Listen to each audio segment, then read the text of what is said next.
The United States lost no less than 52 submarines during World War II. That is far less than the 785 German U-boats destroyed during the war, but the Germans did have far more subs than the Americans, and the US also entered the war more than 2 years after it started. Still, 52 American submarines were lost together with thousands of sailors. Most of these lost subs were accounted for, but a few were not. One of the American submarines still not accounted for to this day is the USS Dorado. The loss of the USS Dorado in October 1943, with 77 men on board, didn't even make big news. This was the height of the war in the Pacific, after all. Yet the mystery surrounding what actually happened to this submarine has endured, together with other legacies. For example, it was one of the first submarines partly built by women. Other unique legacies will be revealed in this video, making the USS Dorado one of the most famous and certainly most mysterious American submarines of all time. USS Dorado was a Gato-class submarine, which was laid down on August 27, 1942, at the Electric Boat Company in Groton, Connecticut. She was launched on May 23, 1943, after which she was put through a series of sea trials off the New England coast during August 1943. She was finally commissioned as the USS Dorado, designation SS-248, on August 28, 1943. She even received a commemorative postal cover from the U.S. Postal Service on that day. She was 311 feet 9 inches or 95 meters in length, with a width of 27 feet 3 inches or 8.32 meters at her beam. She had a total tonnage 1,526 tons when surfaced, and 2,424 tons when submerged, and could reach a top speed of 20.25 knots at surface and 8.75 knots when submerged. She could operate at a depth of 300 feet or 91 meters and remain submerged for up to 48 hours at a cruising speed of just 2 knots. In terms of range, she could reach 11,000 miles or just over 17,700 kilometers when surfaced at 10 knots. Her maximum patrol endurance was 75 days. As for armaments, her munitions included 10 21-inch torpedo tubes, 6 forward and 4 to the aft, as well as 24 torpedoes. She had one 3-inch 50 deck gun, 2 50 caliber machine guns, and 2 30 caliber machine guns. Her propulsion was by means of diesel-electric reduction gear with 4 General Motors main generator engines, generating 5,400 horsepower, and 4 General Electric main motors that could generate 2,740 horsepower. She also housed 2 126-cell main storage batteries and had a fuel capacity of 97,140 gallons, or 367,714 liters. We jump right into the disappearance of the USS Dorado, because she went missing on her maiden voyage. She had departed the port at New London, Connecticut on October 6, 1943, under the captaincy of Lieutenant Commander E.C. Schneider. Her destination was the naval base at Coco Solo in the Panama Canal Zone in the Western Caribbean. She was scheduled to arrive at the base on October 14, 1943. First, the most obvious angle, namely that a U-boat caused it. U-214 had indeed laid a minefield of 15 mines in the area between 1551 and 1902 on October 8, 1943. The mines had been laid in the approaches off Colon in the Canal Zone, which was right along the route the USS Dorado would be taking in her approach to the Canal Zone. It was therefore initially assumed the U-boat had caused the demise of Dorado, either with a direct hit or because she hit one of the mines laid down by the German sub. Not this time, it seems. Rather, it's been speculated that the USS Dorado went down because of the inadvertent and obviously unintentional actions of a U.S. patrol bomber plane. The plane in question was the U.S. Martin PBM Mariner aircraft, at the time the world's largest twin-engine flying boat. This one was designated as VP-210 USNP-9, with Lieutenant Daniel T. Felix, Jr. as head pilot.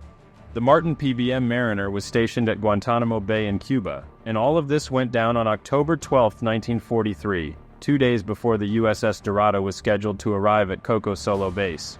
What happened was that the Mariner was patrolling around convoy GAT-92 that night when it spotted a U-boat at surface at 2051. The American flying boat dropped 3 depth charges and 1 bomb at the U-boat, but there were no explosions and no evidence of a hit German sub when the Mariner came around to survey what would have been the sub's dive area.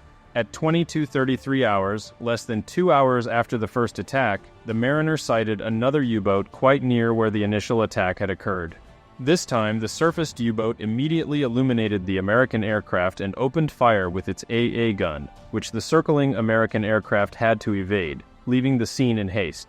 The times and descriptions of both attacks were later perfectly corroborated by logs kept by the German U-boats under attack. So, where was the USS Dorado in the middle of all this? Extensive online research is simply not definitive regarding what happened to the American submarine. Opinions conflict and diverge as to what may have occurred. However, there are two possible scenarios that are the most likely. The first is that the American bombs from above somehow triggered one of the underwater mines, causing an explosion that hit or disabled the USS Dorado. The second possible scenario is even worse. Perhaps there was a direct hit to the American sub by one of the American bombs.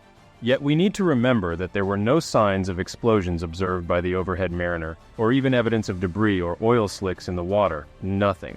Nor, by the way, did either of the two German submarines under attack report any explosions or debris in their reports.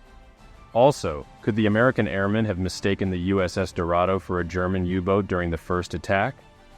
The American crew insisted that what they saw from the air was a U-boat. And, more importantly, none of the depth charges or bombs sent down by the Mariner detonated. Even the German submarine logs noted that the American munitions were duds in the water. An interesting further note pertains to what were standard practices during the war regarding the safe passage of an unescorted submarine in friendly waters. In such a case, precisely that of the USS Dorado, a bombing restriction is imposed within an area of 15 miles on each side of the scheduled course of the unescorted submarine. Further restrictions of 50 miles ahead and 100 miles astern of the submarine's scheduled position are also in force. Unfortunately, the Martin PBM Mariner flying boat in question had received incorrect instructions from Guantanamo Bay regarding what should have been the exact location and parameters of the attack restriction area around the USS Dorado. In effect, the Mariner sent down depth charges and a bomb it should not have. It was very likely that Dorado was in that zone at that time. In short, the Mariner should not have been in attack mode at that time. Air searches began when the USS Dorado failed to reach base on the 14th.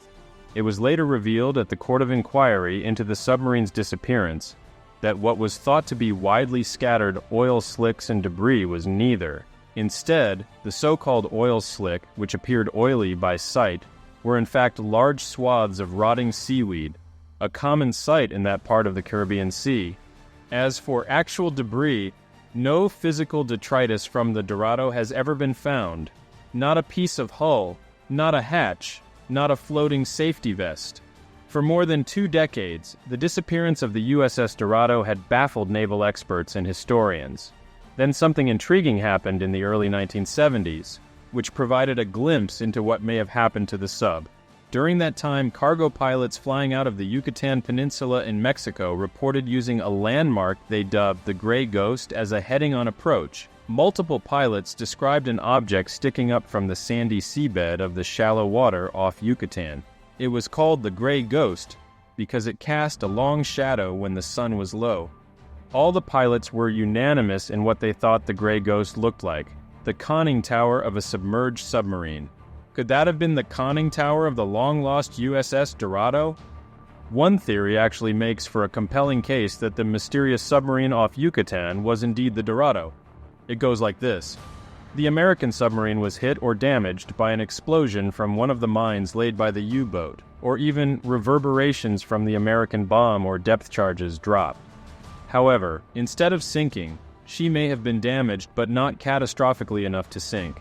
Instead, she may have just drifted aimlessly, with her hapless crew on board unable to steer her or somehow get her to surface. If so, she would have drifted with the westerly ocean currents. And, according to her approximate location when she probably disappeared, those currents would have taken her precisely in the direction of the eastern shoreline of Mexico's Yucatan Peninsula. And what happened to the so-called Gray Ghost of the Yucatan?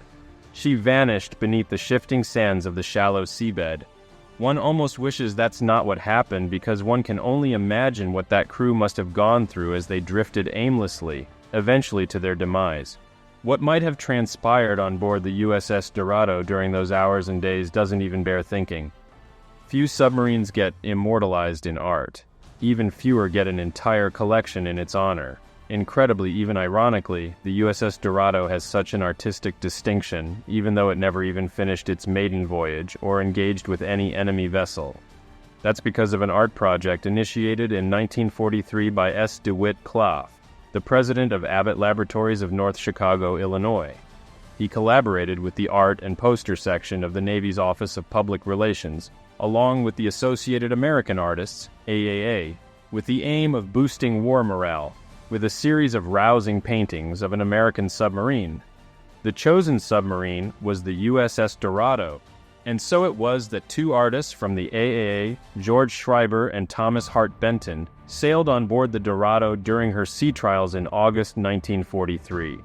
The two artists became de facto submariners themselves during this time, sketching and painting what they saw. Rather poignantly, the collection would be called the Silent Service and presented as a gift to the United States Navy shortly after the Dorado was lost. The collection comprises 26 paintings and sketches, one of which by George Schreiber is titled Stand By to Fire. Its accompanying text says this: "The crucial moment has arrived, the vital occasion for which the Dorado, SS-248, was built and the men were trained, the firing of torpedoes at an enemy ship. In the confinement of the machinery-laden warship, the tension is almost a physical presence as all watch the marksmen ready their deadly bolt." Today, there is a dedicated memorial to the USS Dorado in Wichita, Kansas, known as the U.S. Navy Submarine Service Memorial. The memorial is in form of a World War II Mk-14 torpedo. In a twist of irony, Wichita Veterans Memorial Park states, "A U.S. Navy anti-submarine plane shot down the original torpedo as it neared Panama. The military believed it was a Nazi submarine on Gulf patrol." The Court of Inquiry into Dorado heard various testimonies that included three possible reasons for its disappearance: operational casualties, enemy action, and attack by friendly forces. One can only wonder what is meant by operational casualties. Unfortunately, it could be that the USS Dorado disappeared due to a hellishly unlucky combination of enemy action and attack by friendly forces. Such is the tragic chaos of war.